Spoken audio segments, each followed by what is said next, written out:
AVIVA Drescher, who starred on seasons 5 and 6 of Real Housewives of New York, said the show's production team could sometimes go too far with their eagerness to liquor up the cast. She recalled that time a producer phoned ahead of filming and asked her to take a shot of alcohol with castmate Ramona Singer during a reconciliation scene at a restaurant, according to the data-linked New York Post. "I told the head producer, I don't want to do a shot. Can you just fill it with water," said Drescher, 47, who grew up with an alcoholic mother and says she had never taken a shot before. "And they said no. I was so weak and so intimidated by the production team, and I had just gone through all the negotiations of my contract for the second season and those were demoralizing," she said. "I took the shot. I felt tremendous pressure to do it." She's hardly the only Housewives star who has an alcohol problem. Over the years, several members of the franchise's female casts have gone from tipsy to wasted. On a May 9th episode of Bravo's Rennie, Dorinda Medley showed up to dinner seemingly wasted, slurring her words, and picking a fight with the Puerto Rico hurricane relief team she was dining with in Miami.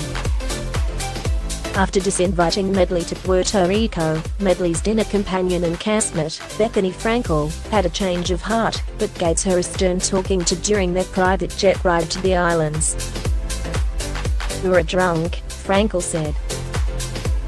In December, New York's Luandy Lesseps, 53, was arrested for disorderly intoxication in Palm Beach, Florida, providing a major storyline for the current season.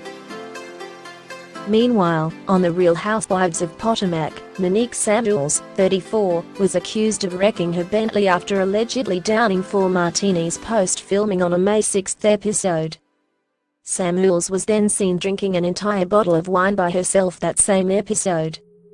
There's 54-year-old Rennie star Sonja Morgan, whom friends desperately tried to keep upright and her nether regions covered while she sloppily danced on a table during a 2015 trip to Atlantic City, cameras rolling. Insiders say the stress of the show coupled with the free and flowing alcohol provided by producers and vendors is a dangerous combination. Some also wonder whether the series is exploiting cast members' legitimate substance abuse issues for the sake of drama. "When I see some of the drunk scenes, it's dark," said Drescher. "It's gone from being funny and giddy to being drunk and depressing, and it makes me feel sad." Housewives interviewed for this article say that, while producers don't explicitly push them to drink while filming, booze is always available, at no cost, courtesy of restaurants, events or the production team, if a cast member is hosting a party that's being filmed. "Everything is free, so you drink in excess," said Cindy Barshop, 53, who appeared on Rennie for 1 year in 2011. She added that the long shooting hours contributed to her co-stars boozing. "It also happens on trips out of town. You request the kind of alcohol you want, and it's there when you arrive to your villa," said Heather Thompson, 47, who appeared in 3 seasons. "And if you run out, they get you more." All cast members are made aware that producers aren't babysitters when they sign up for the show, according to former Rennie star Kelly Bensimon. It said on the contract, "Anything goes and you can't sue for defamation of character because he wanted to be on the show and wanted to be famous," she said. Nonetheless, there have been moments when she thought the show's staff was taking it too far and ignoring a potentially serious situation for the sake of ratings.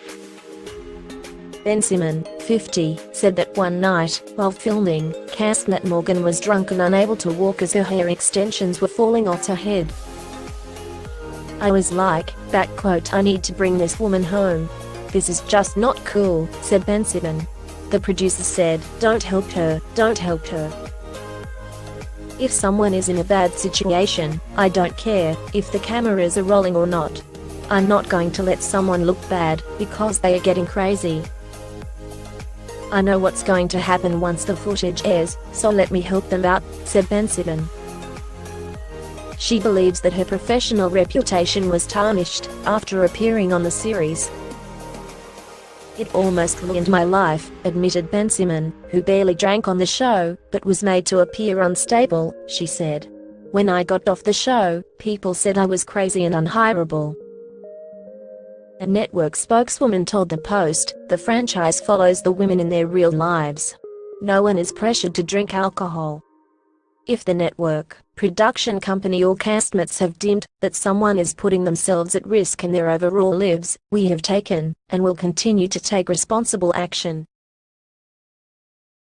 Who didn't drink on camera for most of the current season, told the Post, "I think I'm very funny when I drink. I'm very transparent on the show. For me, with my businesses, including a namesake clothing line, I can show people that I can drink, or that I don't have to drink. It's just good to show both sides." A lot of women in New York City who are in their 40s and 50s self-medicate with alcohol, said Drescher.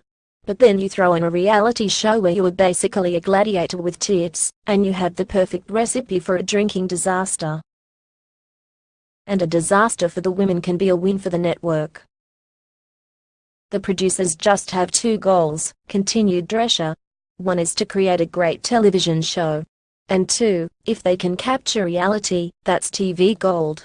A lot of the time, it's not always 100% authentic. But when you catch somebody drunk, that's as real as can be. But some insiders say the franchise has transformed from a glossy show about rich women and their families into a real-time view of addicts' rapid decline. "It's disappointing," said Ben Simmons. "You don't come to New York to get divorced, and end up at 40 broke, and just drinking a lot. That's not chic."